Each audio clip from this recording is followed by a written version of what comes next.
A very good evening to you. And there is a beaming picture of a man who's doing delightfully well in the Masters. It's Sandy Lyle, who's 8 under at the 10th, 4 ahead of Mark Calcavecchio in the Masters in Augusta. The boy's doing extremely well. Well, a very good evening to you, and excited though we may be about the Masters, for many people it pales into insignificance beside the attraction of cup football, especially the game which most players regard as the most demanding of all, a semi-final. Well, we offer 2 samples tonight, one from Hampden, the other from Hillsborough Sheffield. And apart from that, we start our Goal of the Season contest, the winners of which will be announced during our coverage of the cup final on May 14th. So ask the wife to look out paper and pencil whilst we get underway. Well, firstly, Hampden. Celtic Hearts, 73,000 people inside the stadium, and a few of them at the start with raised eyebrows. And you can see why.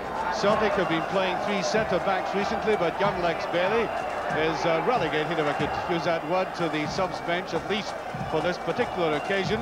And in comes Tommy Burns at number 6 and Billy Stark at number 7. And Billy has great experience at Hampden Park, of course, with Aberdeen, and has proved one of the best buys Billy McNeill has ever made.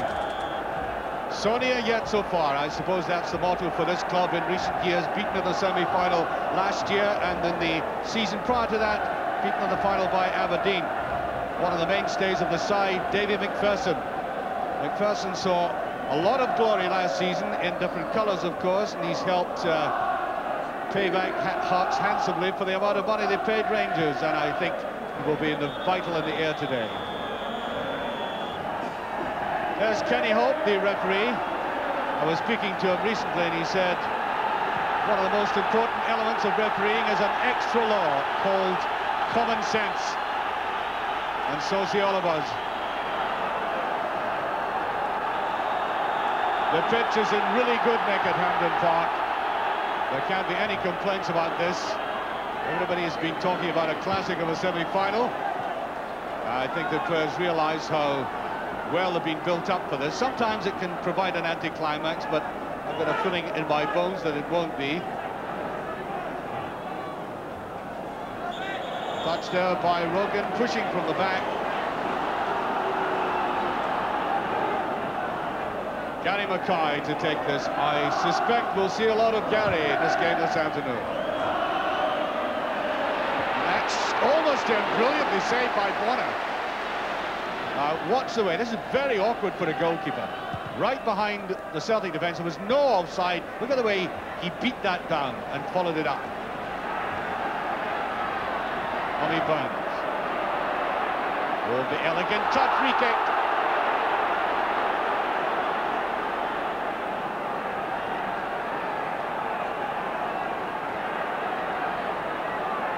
Bit of jockeying for position in that penalty area. That's a very good effort.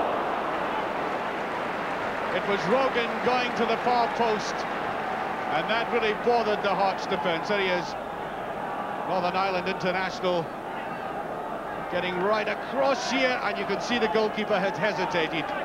Rogan had got a touch, it would have been at the back of the net. Wade Foster challenged Billy Stark again in the defensive position. Morris. Gaveni, wrong way. Aiken.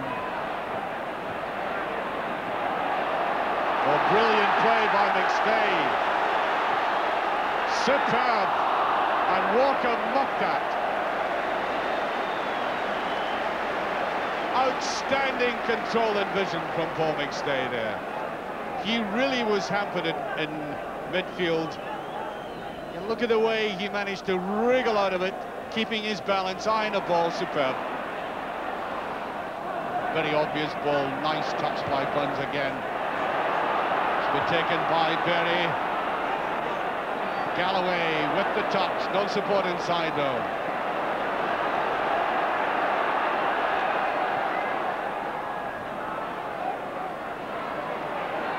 Andy Walker's come back deep, increasingly so.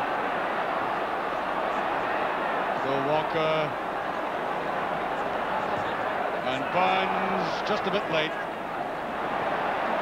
Here's Cahun to John Robertson.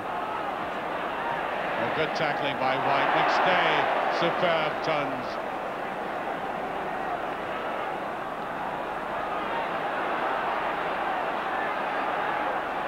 just getting away from his marker. Here's Colquhoun to Black. Here's John Robertson with a chance. Fields for a penalty kick. Loud roars. The referee just turns away from it all, and here was a challenge. Up it went, and in went John Robertson, and he seemed to be charged off the ball.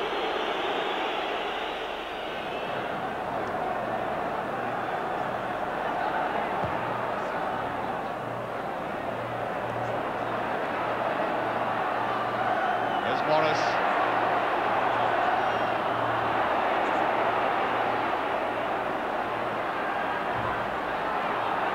Walker with the shot, and that is Celtic's retort.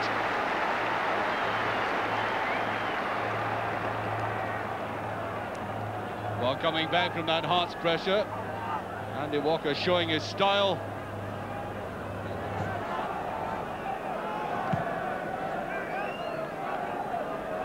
White hasn't lost the ball in the air.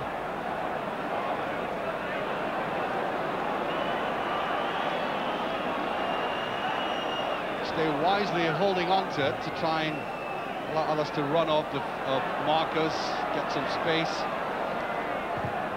which is hard to find. Oh, terrible slip there by Whittaker. That's a useful ball, and that's too high. Much too high. That was a great break by Celtic. What a great opportunity. It really came off that terrible lapse by Whittaker. Now, this is the final ball. It was struck much too strongly. There's McPherson to Mackay. Oh, again a very bad ball by Mackay. Well, he picks up this time. Owen Hart's much too slow, but Foster onto that. No free kick, the referee says. And away comes Aiken. Well, too obvious by Miller. Mackay, no offside. Here's Foster. Robertson well marked there by Morris, who saw the danger. The counter-attack, Paul McStay, who's been head and shoulders above everyone else in this field today. Burns, Morris. The cross ball, and Smith decided not to come for that.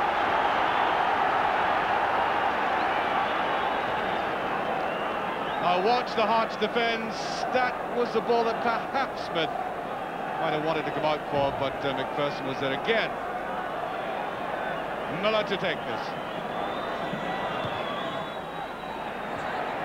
Yes, he needs that. Swooping up for it.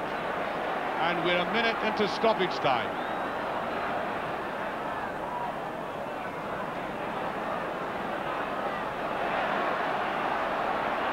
Robertson, Colquhoun, and Aiken battles away for Celtic, gets out of it. There goes the half-time whistle. No scoring, a very interesting first half indeed. And there is the man, as I said, who's been in the ascendancy. But Celtic have not converted what I think has been a superior midfield performance for most of the first half into goals, and that, of course, is what counts in a tie that's very, very evenly balanced indeed. And up goes Celtic into the second half, which has every chance of being better than the first, let's put it that way. Game never lacking in interest, but not the spectacle that perhaps I and others had expected. Dave McPherson, but balls given away in midfield have been picked up eagerly by the opposition, and there is a run by Robertson.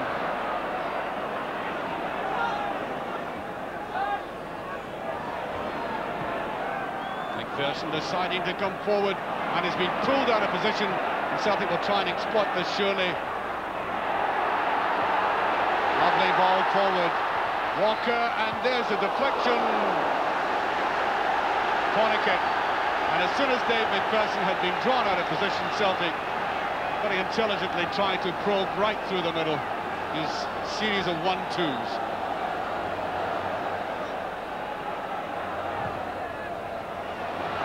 Out comes Henry Smith.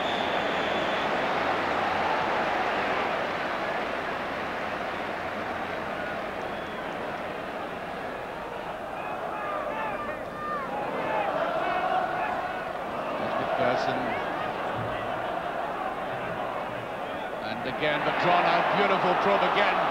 McStay, dangerous position. McAvenny's onside, brilliantly saved. Superb goalkeeping by Smith, and that's a free kick. Very awkward one by Colquhoun. Celtic want to get on with it quickly, keeping the pressure on. And up goes McPherson. There's a gentle touch and away by Black. Well, that's good goalkeeping by Smith. I mean, he had to come out quickly and be brave and narrow the angle, and that's exactly what he did. Nicely touched on there it was. McAvenny with the chance. Very brave goalkeeping, as I said. Push there by Billy Stark.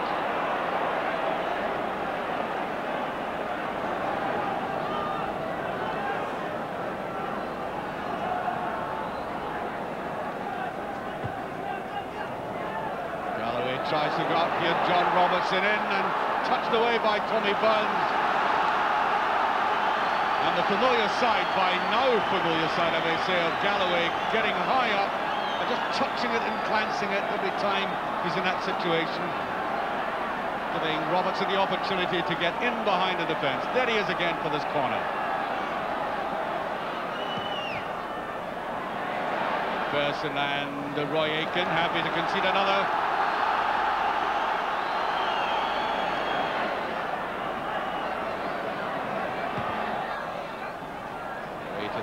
Side Galloway, he hooks it in and White is there. And again, Whittaker, up goes, it's in, it's a goal. There's a loud protest that the goalkeeper was fouled, but the ball has gone straight in from Whittaker.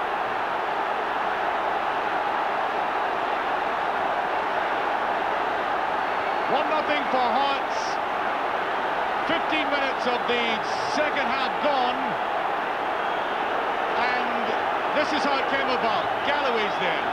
First of all, he hooked it in, back it came. Now, as it came back out, watch Whittaker. Now, watch the challenge on the goalkeeper. Was there?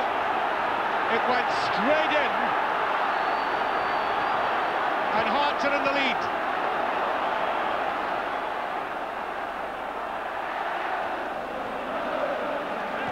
Aitken and Walker. Oh, that just touched away from McStay. Wanted to go right through the middle.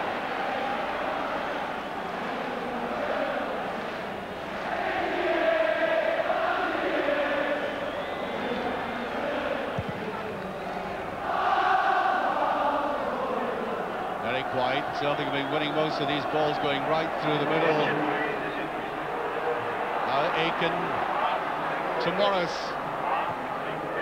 right round the side. That's a very good ball. Miller wants to try and turn his man and does delightfully.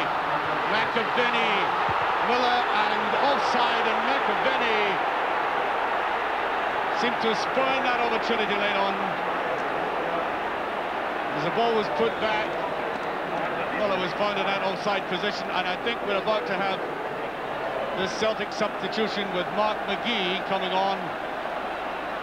Joe Miller comes off. Mark McGee is on.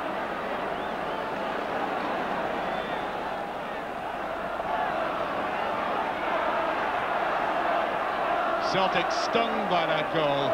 Been pushing forward in the last 5 minutes. Driven on by the captain, Roy Aitken. Look at that pass. Perfection. Rogan. Oh, he ought to have done better than that, and Paul McStay must be wondering what's happening to him. He had a superb first half, been laying inch-perfect passes onto virtually everybody in the side, but his own goalkeeper. and so far nothing's come of it. And here he is, at the corner.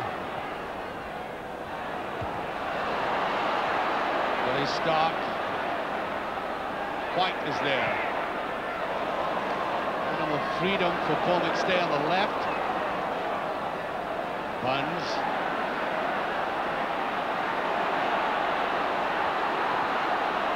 Stark.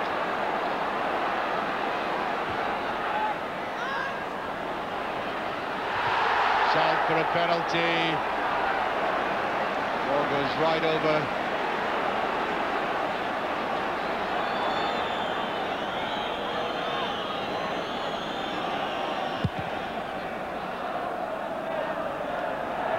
Black is there.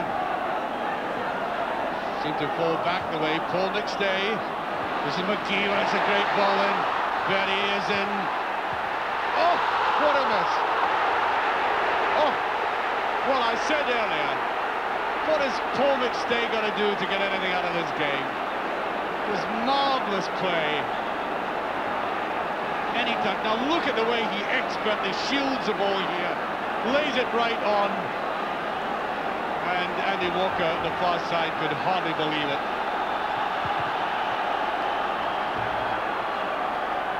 Galloway's not there. Celtic still fighting hard. Now Buns. Lifted up by the supporters. Too much, and that's goal kick. And Galloway is on the halfway line and is injured.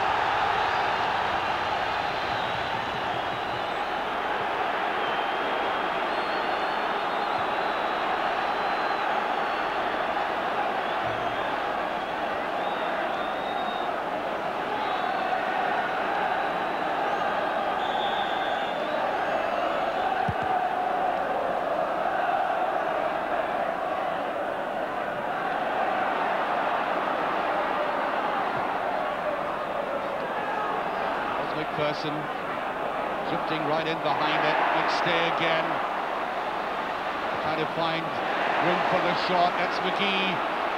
McPherson with him. Oh, and it's Homer again. Would you believe it? I think the Celtic strikers put each other off there. Just watch this. McPherson was trying to shield them. Lovely little shuffle there, and watch. Oh, I think Andy Walker just in front there might well have put Frank McAvenny off, to be fair to McAvenny. Celtic really pounding this Hearts defence. There goes Foster.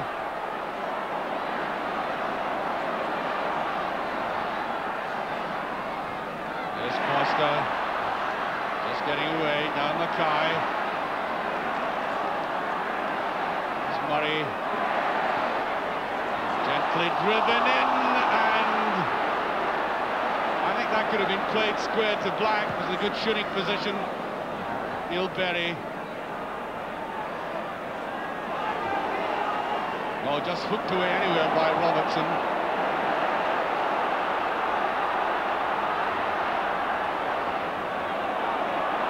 Stay.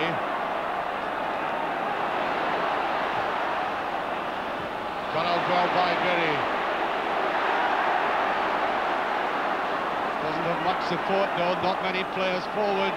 Gary Mackay, here's Cahoon, just too heavy. Nice little counter-attack, and that was Mackay contributing to the game in a more typical fashion.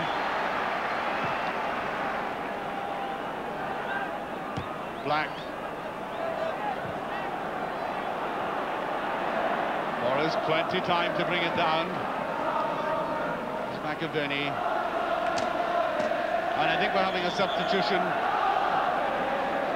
Off comes Foster, and on, as so very often happens for Hearts, is Sandy Clark.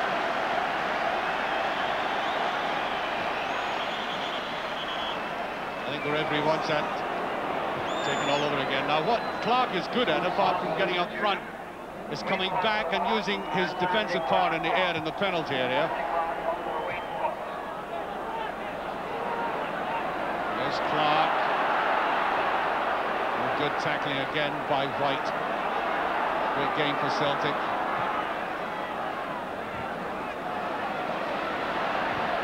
Open out well, Morris. That's a bit of ball and it goes beyond everybody. It's incredible. And Celtic repeatedly in the first 10 minutes have got the ball out wide like this. And in this case, Morris coming up very wide, putting that excellent ball across. Look at it, 1, 2, 3 of them right across the face of the goal. Billy Stark, that's a good header. Morris has always looked very useful. Another corner kick. Celtic's 9th of the game. Everybody back for Hearts, including John Robertson, with only Cahoon left upfield. Roy Aitken right on the line there. I think he wants a near post one. Henry Smith is up. They can't get it in. It's gone in. Mark McGee has equalised for Celtic. Only 3 minutes remaining. The goalkeeper committed himself, and in that crowded penalty area, McGee has dramatically equalised. There it was, the commitment by Henry Smith. It came off Roy Aitken, pushing it round, and from there, McGee contrived to trundle it home, sweeping that ball in. And there's a very disappointed and dejected Alec MacDonald, only 120 seconds or so away from the Scottish Cup final. Celtic fought and fought for that. A minute left.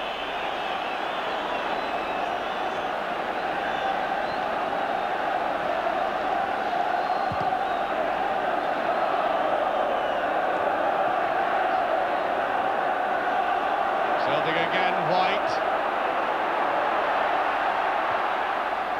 There's Neil Benny. Black.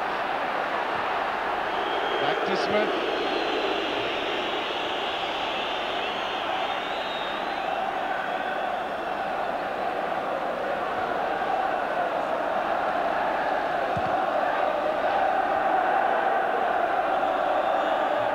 I think a free kick, yes.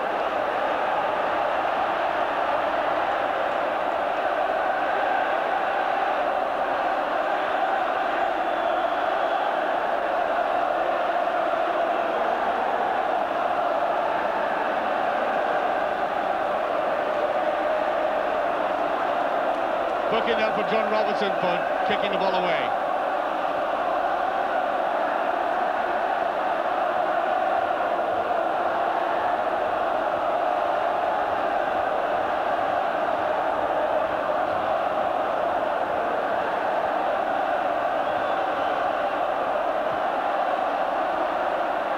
There's Billy Stark.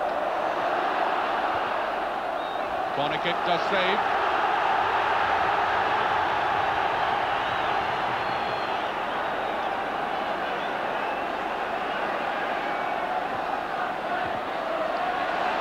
It's a tantalising one. Goals given.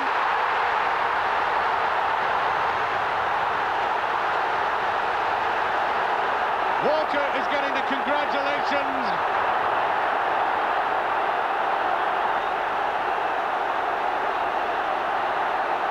Consternation in the Hearts goal mouth.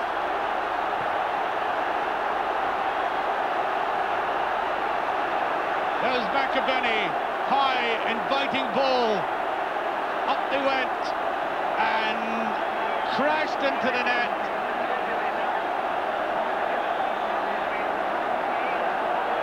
(2-1) for Celtic, an incredible ending.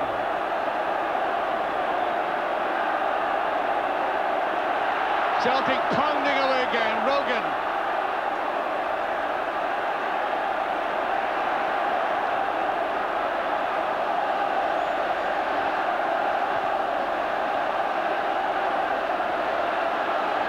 There's Black. Cahoon rather. And now the final whistle goes.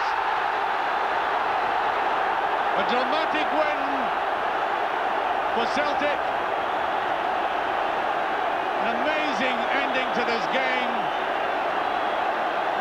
And that substitution there of Mark McGee has turned out to be one of the most valuable that Billy McNeill has ever made. You better believe it. Now that I've got the time of day sorted out, I can look back from this evening to this afternoon. One of those games which will be remembered for the last 2 minutes whilst all else is forgotten. Now that motto I mentioned at the start about Hearts being so near yet so far could never be so cruelly applied as tonight. There they were, parked in the vicinity of the cup final, before their very eyes, evicted by a side which simply refused to admit defeat. Now I sensed about Hearts in the last 20 minutes when Celtic were throwing everything at them that they had decided perhaps mentally that they would just wish to hold on to what they had very grimly. But as Celtic bore down on them remorselessly, you got the feeling the break had to come. And after all, a goal in the last 4 minutes is the equal of a goal at any time. Well, Celtic's second half determination not to throw in the towel, of course, paid very handsome dividends. Well, I spoke to a delighted Billy McNeill afterwards and asked him candidly if with the game almost dead and buried for him, had he given up hope? No, not with this team, Archie. I think if you look over this season, you'll see an awful lot of games where we won in the last minute of matches. The game lasts for 90 minutes, therefore you've got to be aware of that fact and you've got to be persistent throughout it. We've done it consistently in actual fact. Some of our better results, more important results, have come with last-minute goals, but maybe none as important as that one in many ways. I thought it was a very flat first half, but with an outstanding individual performance. And I wonder if it passed through your mind, was Paul McStay getting extremely frustrated at the way he was playing and others weren't? No, I think you're right. From by our standards, the first half was very disappointing. We never approached the standard that we have been setting recently. The second half, I thought we were a much different outfit, and really, I felt it was a travesty that Hearts were ahead because we had missed some magnificent chances, and it looked perhaps that we were going to do that throughout the game. But Paul McStay's performance, I felt, was magnificent. I doubt he's had some high performances this season. I don't think he's had anything just as good as that. Disappointed in losing the first goal? Yes, very disappointed. The players are very, very aggrieved about it. But having said that, when you score in the last minute, and when you score 2 with 3 minutes to go, Archie, then obviously the whole day brightens up. Yes, but let me go back to the misses you had. I mean, they were quite incredible when you were, you know, raining down on the Hearts' defence. You must have felt frustrated. I mean, you couldn't have been all that easy for you. No, I think frustrated is a mild word to describe how we felt. But then again, it's always better to be creating chances because at least if you're creating them, you've always got a chance of one coming. And at the end of the day, I was absolutely delighted for Mark McGee because he's had to play second fiddle. He goes on and scores the first goal. Do you put that down to an astute substitution? Well, you've got to make use of the subs at different times. We just felt that the way the game was going, we maybe need somebody with much strength and determination. And lo and behold, a little bit of luck and there you are. No, you've got to play for it, though. I think we merited on the second-hand performance. Actually, the second-half performance, as far as I'm concerned, was a tremendous performance. We didn't capitalise on the chances, so I think we deserved it on that alone. And it was significant at the end. I noticed about the players, the Celtic players, they weren't just content with a draw. No. I thought with even 90 seconds remaining, they felt that perhaps they did have the winning of the game as well. Well, that's right. Well, I mean, Roy Aitken was, when they scored the goal, Roy Aitken was shouting to me, "How long we got to go?" There was no thoughts in their minds that they would settle for a draw. They wanted victory and they got it. Yeah, it just seems to be, Billy, that when you're on the crest of the wave, as you are just now, the players realise it, they appreciate it, and they regard nothing as a lost cause. No, I think that's been significant throughout the season, but certainly it was significant today, and obviously I'm delighted for that. Billy expressed more than a little sympathy for Alec MacDonald in what was a very unhappy day for Hearts. So Celtic move on to